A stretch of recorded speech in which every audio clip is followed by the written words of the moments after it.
അപ്പോൾ ഇന്ന് ചിക്കൻ വെച്ചിട്ട് നമുക്ക് അടിപൊളി ടേസ്റ്റി ആയിട്ടുള്ളൊരു കറി ഉണ്ടാക്കിയാലോ. കറിയായിട്ടില്ല, നല്ലൊരു ഗ്രേവി ആയിട്ട്, തിക്ക് ഗ്രേവി ആയിട്ട്. അപ്പോൾ എണ്ണ ചൂടായി അതിലോട്ട് കുറച്ച് ബട്ടർ ചേർത്ത്, പിന്നെ ഒരു 3-4 വറ്റൽമുളക്, ചെറിയ ജീരകം, ഏലക്ക, കുരുമുളക്, അതെല്ലാം ഒന്ന് ചൂടായി വരുമ്പോഴത്തേക്ക് നമ്മൾ കട്ട് ചെയ്ത് വെച്ച് സവോള ചേർക്കാം. സവോളയും പച്ചമുളകും ഇത് കുറച്ച് ബ്രൗൺ കളറായി വരുമ്പോഴത്തേക്ക് നമ്മൾ ചതച്ച് വെച്ച് ഇഞ്ചി വെളുത്തുള്ളി പേസ്റ്റ് അതെല്ലാം കൂടെ ആഡ് ചെയ്യുക.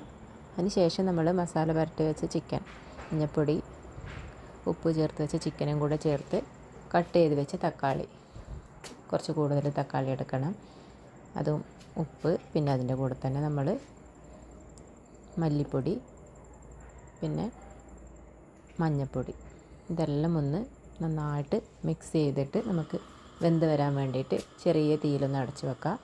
അപ്പോൾ ചിക്കൻ നന്നായി വെന്ത് വരുമ്പോഴത്തേക്ക് അതിലോട്ട് നല്ലൊരു ഗ്രേവി പോലെയൊക്കെ വന്നിട്ടുണ്ട്. അപ്പോൾ ഇതിലോട്ട് നമുക്ക് ഇനിയിപ്പോൾ പുളിപ്പില്ലാത്ത നല്ല തൈര്, ഒരു 7-8 ടേബിൾ സ്പൂൺ തൈര് ചേർക്കാം.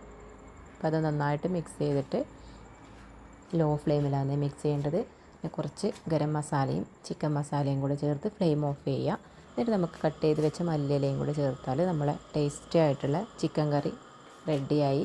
അപ്പോൾ നമുക്കിത് ചപ്പാത്തിയുടെ കൂടെയൊക്കെ കഴിക്കാം. നല്ല സൂപ്പർ ടേസ്റ്റിയാണ് ഇത്. എല്ലാവരും ഒന്ന് ട്രൈ ചെയ്ത് നോക്കണേ.